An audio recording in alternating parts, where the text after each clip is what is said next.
പാലക്കാട് ഉപതെരഞ്ഞെടുപ്പിൽ മതനിരപേക്ഷ വോട്ടുകൾ UDF പാളയത്തിലെത്തിക്കാൻ ജമാഅത്തെ ഇസ്ലാമിയും SDPIയും ശ്രമിച്ചുവെന്ന് CPIM സംസ്ഥാന സെക്രട്ടറി MV ഗോവിന്ദൻ കണ്ണൂരിൽ മാധ്യമങ്ങളോട് സംസാരിക്കുകയായിരുന്നു അദ്ദേഹം.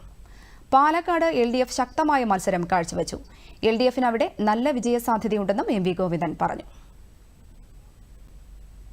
വയനാട് ഞങ്ങളുടെ നില മെച്ചപ്പെടുത്തുമെന്നും ചേലക്കര നല്ല ഭൂരിപക്ഷത്തോടുകൂടി ജയിക്കുമെന്നും പാലക്കാട് അതിശക്തിയായ രീതിയിലുള്ള ഒരു മത്സരം തന്നെയാണ് കാഴ്ചവെച്ചിട്ടുള്ളത്.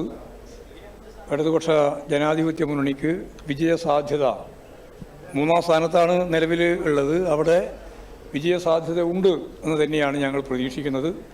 നല്ല പോരാട്ടം കാഴ്ചവെക്കാൻ 3-ാം സ്ഥാനത്ത് നിൽക്കുന്ന ഇടതുപക്ഷ ജനാധിപത്യ മുന്നണിയുടെ സ്ഥാനം മാറും എന്ന് എല്ലാ മാധ്യമങ്ങളും ഉറപ്പിച്ച് പറഞ്ഞിട്ടുണ്ട്.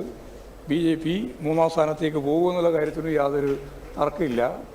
എല്ലാ കാലവും അവിടെ BJP പേടിയിൽ മതനിരപേക്ഷ ഉള്ളടക്കമുള്ള വോട്ടർമാരെ സ്വന്തം തട്ടകത്തിലേക്ക് കൊണ്ടുവരാൻ വേണ്ടിയിട്ടാണ് UDF, പ്രത്യേകിച്ച് അതിൻ്റെ സഖ്യകക്ഷികളായിട്ടുള്ള ഇപ്പോൾ പ്രവർത്തിച്ചുകൊണ്ടിരിക്കുന്ന ജമാഅത്തെ ഇസ്ലാമിയും SDPIയും എല്ലാം മുസ്ലിം ലീഗിൻ്റെ ഉൾപ്പെടെ ചേർന്നുകൊണ്ടുള്ള ശ്രമം നടത്തിയിട്ടുള്ളത്.